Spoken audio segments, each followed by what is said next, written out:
Whitehall 1212.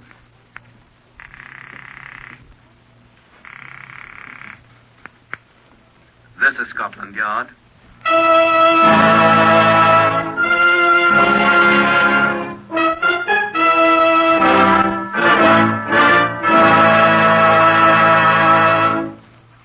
For the first time in history, Scotland Yard opens its official files to bring you the authentic, true stories of some of its most baffling crimes. These are the true stories, the unvarnished facts, just as they occurred, reenacted for you by an all-British cast. Only the names of the participants have for obvious reasons been changed. The stories are presented with the full cooperation of Scotland Yard. Research on Whitehall 1212 is prepared by Percy Hoskins, chief crime reporter of the London Daily Express. The stories for radio are written and directed by Wyllis Cooper. This is the story of Scotland Yard file number 202124. Here is Chief Superintendent John Davidson to brief you. These two rooms constitute the famous Black Museum of Scotland Yard, in which are preserved many of the objects which were of importance in solving of crimes which have confronted us. The exhibits in here range from lethal weapons to the most innocent appearing items. They're all classified and filed most carefully so that they'll be available for study. We find them quite useful. A bloodstain that led Scotland Yard men to the discovery of a murderer in 1930 may be of great assistance in solving a similar crime in 1952. Here, I show you a plain mirror, tag 202124. A plain, gilt-framed mirror. Its frame badly tarnished. Just such a mirror as you might find hanging in 100 cheap flats in London's West End. But with one small difference. This smudged fingerprint here in the lower left-hand corner. Here, just there, above the frame. This mirror had looked on murder.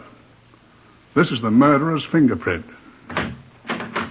Oh, now here is Superintendent Charles Brereton of Scotland Yard. He's the man who solved this case, 202124. I had the assistance, though, John, of Marjorie Ashley, remember? Why, wasn't Marjorie Ashley the woman who was murdered? Yes, that fingerprint's in her blood.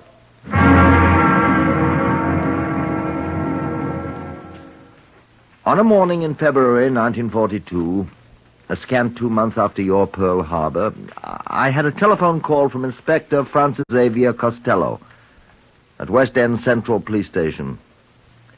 What is it, Frank, I asked? The woman was apparently murdered, sir. Strangled with a green scarf. Her name was Rachel Soskin, sir. Where'd they find her? Wyndham Place, Merriman, sir. Identified her from her purse. The murderer had thrown it away, but we found it. Nothing in it but her identity card. Well, what are you calling me for? Can't you handle a routine murder, Inspector? Excuse me, sir, but I don't think it's a routine murder. Why? Well, sir, the woman, in addition to having been strangled, had been horribly beaten up. I'm sure that's regrettable, Costello, but after all, is it so unusual? It is that, sir. The doctor here says the blows were inflicted after death. The report from the mortuary by Keith Yarrow, the Home Office pathologist, confirmed the report. The woman had been brutally beaten after she had died from strangulation. At first glance, it appeared that the murderer, in an attempt at robbery, had inadvertently committed murder, but with the discovery of the beating... Jack the Ripper. Jack the Ripper flourished in the years 1888 and 1889, 53 years before. He would have been at least 75 years old. Criminal Records Office was consulted. The names of every possible suspect were dredged up and thoroughly investigated, but to no avail whatever. Investigation of the murdered woman, Mrs. Rachel Susskind, disclosed the fact that she had been a quiet, highly respectable person whose husband was absent in the African campaign. There was not a single clue of any sort. On the third day, I had another telephone call from the West End Central Police Station. Inspector Costello again. There's another, sir. Another what, Inspector? Another murdered woman, sir. Oh? Water Street in her own flat. Name? Marjorie Ashley, 26. Lived alone. Same type of woman? A dancer. Uh-huh. Found her this morning about 10 o'clock. The landlady looking to collect her rent. Had she been robbed? The room had been ransacked. Apparently only money had been taken, but at least she'd been killed, sir. How? Butcher knife, sir. Her own. It's rather dreadful. Anything new on the other case? No, sir. This could be the same chap, sir. Yes. Mm-hmm. Well, what are you doing? He left his calling card this time, sir. Mm-hmm. With his name? No name, sir. But it's him, all right. Who? Jack the Ripper, sir. It could have been Jack the Ripper's calling card, right enough. I visited the room myself with Inspector Costello. They've got the knife in the laboratory at the yard, sir. No fingerprints on it, I expect. Not on it, sir, I'm afraid. But they're looking. But here's his calling card, sir. Blood. Like a slaughterhouse, sir. But here... On the mirror. Yeah, he touched it, sir. The fingerprint man from the yard is sure it's not hers. Mm-hmm. Smudged a little. He says they can classify it all right, sir. He's photographed it. They're working on it now. Well. You say she was robbed. Took all the money, emptied her purse. Wanted to make it look like robbery. I think we're fools. If you could have seen her, sir. Thanks. Well, he's left his prints. We'll find him. I don't think we'll find his prints in the files, sir. Why not? They didn't have fingerprints in Jack the Ripper's day, did they?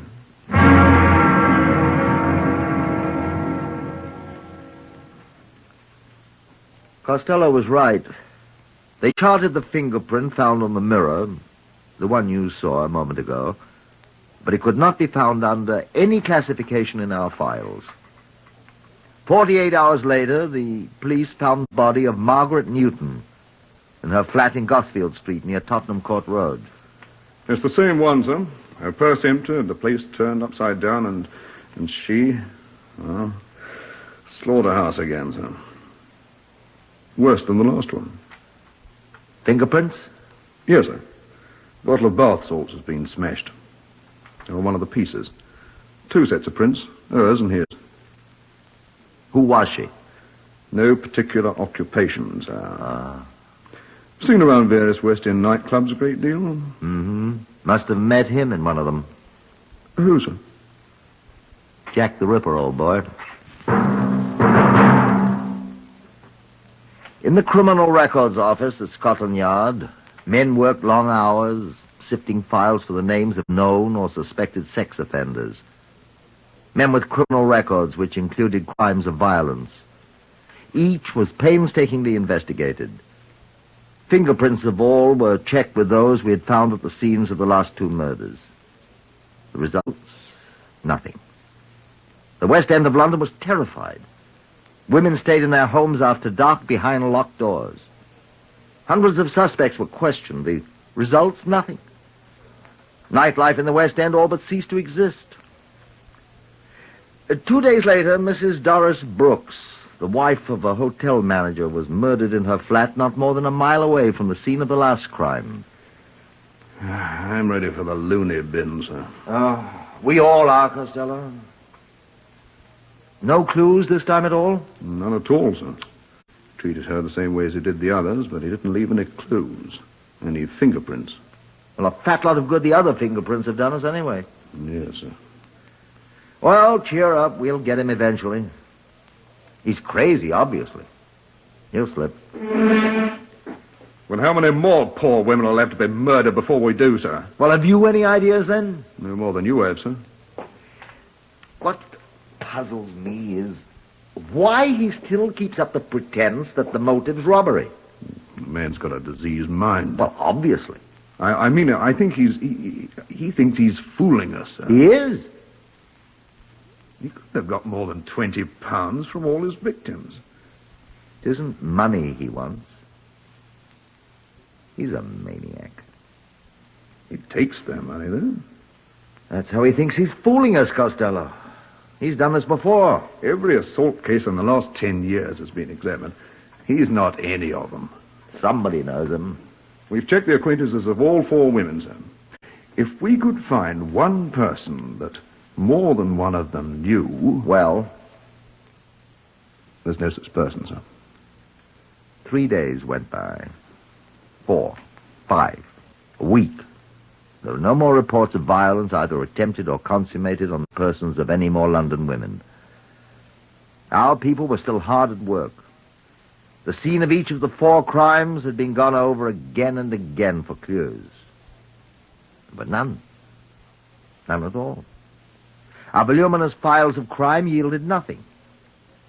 Women began to appear again on the streets of London, but still almost as much as a man's life was worth for him to speak to an unescorted woman. The newspapers were still full of warnings. Women screamed for a policeman when a strange man lifted his hat to them. But some women are foolhardy. Such a one was Miss Paula Ingram. I heard about her from the station superintendent at C Division in Savile Row, Arthur Austin. I hurried to Savile Row to see Miss Ingram. A slight, rather pretty little woman with astonishing blonde hair. Of course, I don't know, sir. I know there's lots of soldiers walking the streets, sir, looking to pick up a bit of fluff, especially if they're good-looking, you know. Go on, please, Miss Ingram. Well, it was last night as I was coming out of a place in Jermyn Street when this bloke stopped me. "Hello, sweetness and light," he says. And I didn't realize he was speaking to me. Oh. You didn't see his face, of course. No, sir. I didn't see his face. But I could tell he was in an RAF uniform. How? Well, the little cap, you know. I could see that. Yes. Air Cadet he was. I could see the white on the cap. Mm-hmm. Well, going somewhere, he asks me, and I stopped off a moment to speak to him. I always try to be nice to the forces, and he sounded so nice and so polite. Go on, please. Well, so I stopped and we started to talk. Mm-hmm. He kept getting closer to me, but I didn't give it much attention. Why? I thought perhaps he was going to try to kiss me. They often do, you know, especially the RAF lads. And all of a sudden, I felt his hands on my neck. What did you do? It came to me in a flash. This is Jack the Ripper, I thought. And I tried to push him away, but he just got his hand around my throat, and I just screamed, "Help! Help!" I said. And he let go my neck and said, "Now, don't." And I screamed again, and he turned and ran. Uh-huh. And then I thought to myself, you're making a bloody fool of yourself. And I called after him, but he was still running. And I thought, well, now, maybe I haven't. And I came over here to the police station and reported it. Did I make a bloody fool of myself, sir? You didn't see his face? No, sir. But he was most pleasant spoken, though he was rather forward. Oh, dear. Now I wonder if I did the right thing. You're still alive, aren't you? Yes. But, oh, dear. What's the matter? So is he. We kept the news of Paula Ingram and her experience out of the papers. Might be trivial, but then again it might not be, I said to Costello. This girl Ingram, sir. What do you think of her? London's full of girls like that, unfortunately. Soldiers call them Piccadilly commandos. Right. That was the kind of women Jack the Ripper specialized in, wasn't it? Oh, will you stop that Jack the Ripper stuff? Was, wasn't it? Wasn't it, sir? That's a pretty thin sort of clue, Inspector. What about the other 4 women that were killed? Weren't they the same kind? Well, sir. Could be a clue, couldn't it? All the same class of women. Same way Jack the Ripper... How are we going to find this Jack the Ripper? How do we know whether he's the right one? How do we... Excuse me. Superintendent Brereton here. Oh, yes, Superintendent Austin. Oh, is that so? Well, that's quite encouraging. He's on the way. Good. We'll wait. I expect... Oh, here he is now, I think. Open the door, will you, Miss Costello? Yes, sir. Thank you. Yes, I think it is one of your men. Okay, I'll take it. Right. Costello's got it. Thank you. This is most awfully good of you, old man. Yes, that's it. Thank you. I'll tell you what luck we have. Goodbye. What is it, a gas mask? Yes, sir. The Superintendent Austin at Water Street. Let's have it.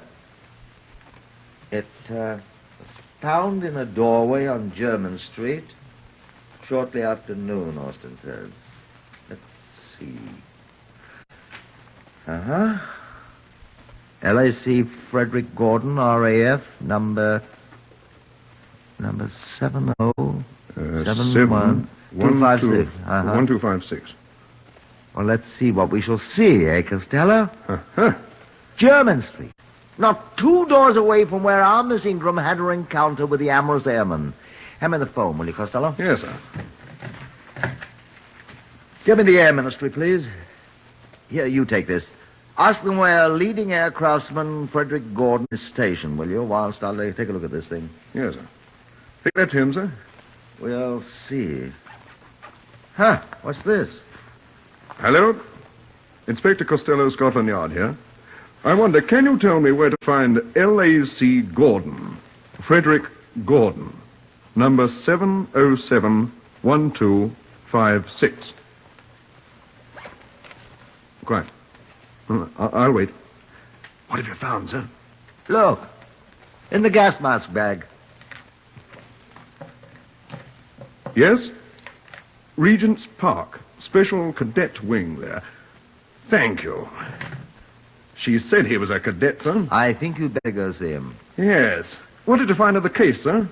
Does a woman's comb and a lipstick marked DB look like part of an RAF cadet's kit?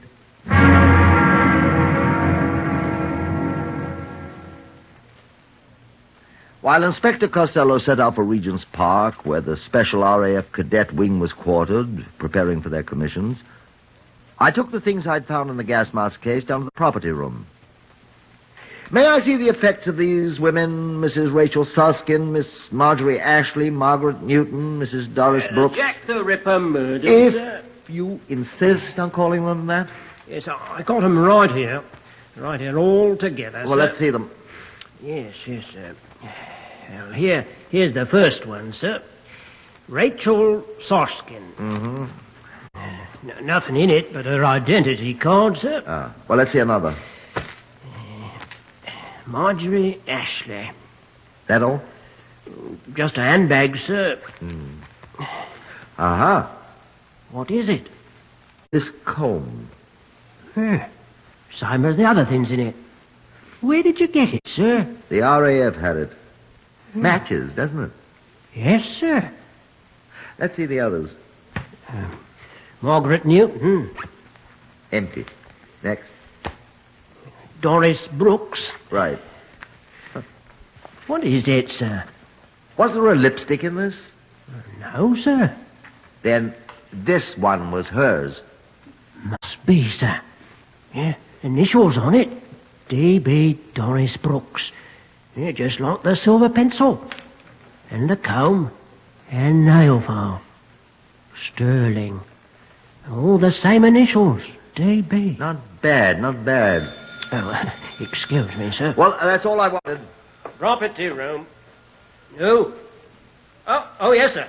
Superintendent Brereton, the call is for you, sir. Who is it? Who is it, please? Inspector Costello, sir. Oh, good. Thank you. Brereton here. Hello, Costello. I'm at Regent's Park, sir. Yes? He's gone, sir.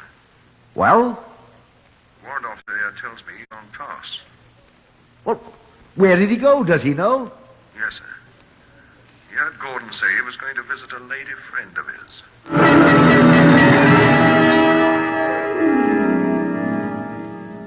Back in my office, I had just completed a telephone call when my door was flung open. Costello entered with a man in Royal Air Force blue. Come on in. Ah, you did find him, Costello. No, sir. This is Warrant Officer Gibbons. He's from Gordon's Cadet Wing at Regent's Park, sir. Sir, I believe you're wrong about Gordon. Why, Mr. Gibbons? Gordon's one of the most popular cadets in the entire wing, sir. Well, what does that prove? Oh, I don't believe Gordon's capable of the things... What's he like, Mr. Gibbons? Well, he's a fine chap, sir. I admit he does chuck his weight about a little, but most of the chaps call him the Count because he's so, well, he's a gentleman, sir. May I ask, Mr. Gibbons, what did you do in civilian life? I was sales representative for the Peerless Bicycle Company of Ealing, sir. I see. Warrant Officer Gibbons has brought Gordon's fingerprints with him, Superintendent. Fingerprints? And we require fingerprints to be taken on all men posted to this wing, sir. A new regulation. Very praiseworthy, I'm sure. May I see them? By all means, sir. Thank you. Costello, will you ask Ernest Whiting to bring up those fingerprints we have so he can compare them? I'll take these down, sir. If Mr. Gibbons doesn't mind. Oh, not at all, sir. Good. All right, then, Inspector. Right. You told Inspector Costello Gordon was going to see a lady friend. Yes, sir. Did he mention her name? No, sir. Why is he so popular there at Regent's Park? Well, sir, he's very pleasant. He has lots of money, and he spends it quite freely. Ah. And the men, they like him a great deal, sir. I dare say. Would you, of course, recognize Gordon? Oh, yes, of course, sir. We may ask you to do so. All right, sir. Is he here? I think he will be, eventually. All right, sir. Thank you. Yes, sir. But you may need to go with us to identify him. Do you know where he is, sir? I think I know where to find him. My, you Scotland Yard people, you're marvellous. Not always, Mr. Gibbons, I'm afraid. Excuse me. Yes, yes. Superintendent Brereton here. I'm calling for Superintendent Austin, sir. Good. Any news? Yes, sir. The porter from the Silver Kitten... The what? The nightclub, sir, where Paula Ingram works. Oh, yes. The place on German Street where she... That's it, sir. Mm-hmm. Well, he came in only a minute ago. He said there was a RAF man, an airman, asking him where she lives. Miss Ingram? Paula Ingram, sir. Did he tell him? Unfortunately, yes, sir. How long ago was that? But he asked, about 10 minutes ago, sir. Then he got rather terrified. He knows the story, sir, and he ran right over here to tell us. You have men at the place where she lives? Yes, sir. But there are hundreds of men on the street in airmen's uniforms, and we haven't any idea what he looks like. Well, I can remedy that. I have a man here who can identify him. Well, we're afraid we'll be too late, sir. Be there as soon as I can. Now, where the devil's Costello? Costello! Ernest Whiting says they're the same, sir. Eh? The fingerprints, sir. He says he'll swear that they're the same as the ones that we have. Oh, I still think there's some mistake, sir. There isn't. If Ernest Whiting says they're the same, they're the same. He knows more about Come on, Mr. Gibbons. Where are we going, sir? After Jack the Ripper. Come on, quickly. But I say... Here's your cat, Mr. Gibbons. We need you.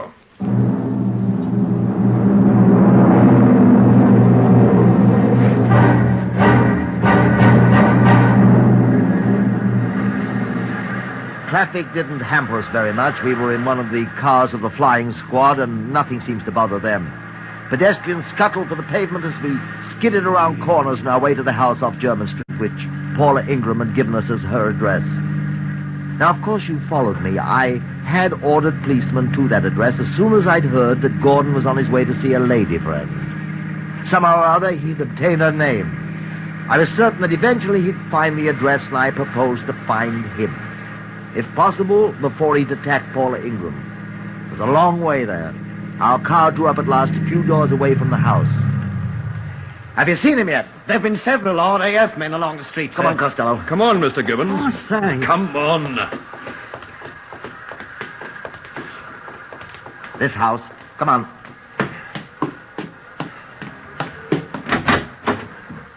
Up the stairs. Hurry. Shh, quiet.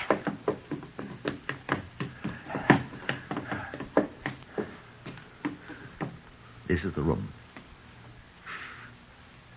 Listen. Perhaps he's been here. Quiet. Hear anything?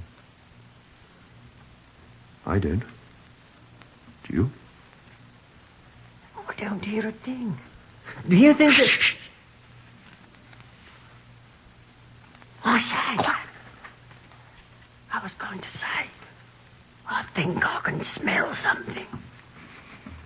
It's her perfume. No, sir. It's the kind he always wears. Perfume? He always wears it. It's channeled Russia leather. I'd recognize it anywhere. We're always spoofing him of that. Come on, at that door! Come on, now! He came back! It's Jack the Ripper! Gordon! What on earth? You recognize him, Gibbons? Of course I do. He's Cadet Frederick Gordon. You copper's knock, you. Frederick Gordon, I charge you with the willful murder of Marjorie Ashley. Take your filthy hands on And I warn you that policeman. anything you say will be taken down in writing and may be used in evidence. Don't touch me. Are you all right, Miss Ingram? He said he'd come to kill me. He said I'd have to die. He said I... Search him, Costello. Hold your arms up, Gordon. Get away from Hold me. your arms up, please. What's this? I know what that is. It's the carving knife the cookhouse sergeant told me had been stolen by somebody. That's the King's property. I shouldn't worry about it, Mr. Gibbons. Cadet Gordon isn't going to use it. Bring him along, Inspector.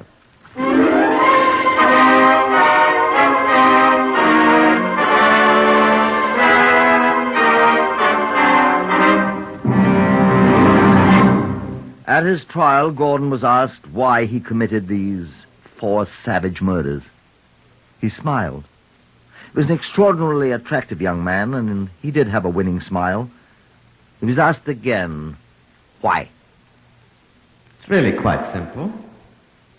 When I was posted to the special wing, I realized that these young men, my fellow cadets, were young men of the best families, used to much better things than I was.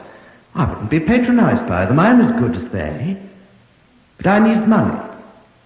Realized, of course, that an officer of the Royal Air Force, which I was soon to be, wouldn't stoop to stealing from his comrades.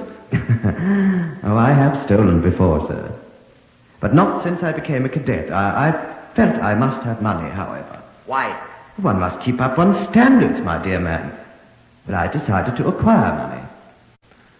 There are many women with full purses, women the world would never miss. And I hit upon this scheme. I would rid the world of quite undesirable people, and I'd have their money. Nobody'd ever suspect they were destroyed for their money if Jack the Ripper killed them. You'd be too sure the murderer was Jack come back to Earth, and you'd never notice their money, too, was gone. I think that was rather clever. They'd be looking around for human fiends and never even glance at the handsome RAF cadet. I've been told so many times that I'm quite attractive to women.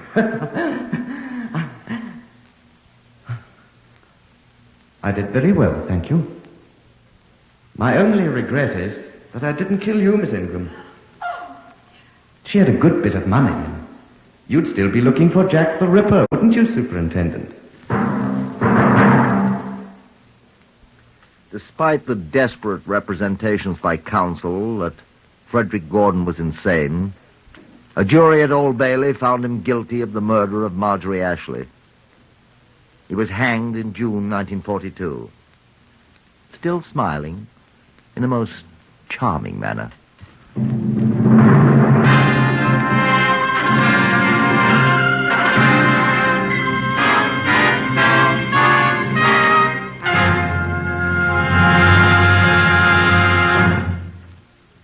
You have heard another in the series Whitehall 1212, compiled from the official files of Scotland Yard. Research on Whitehall 1212 is prepared by Percy Hoskins of the London Daily Express. The stories for radio are written and directed by Wyllis Cooper.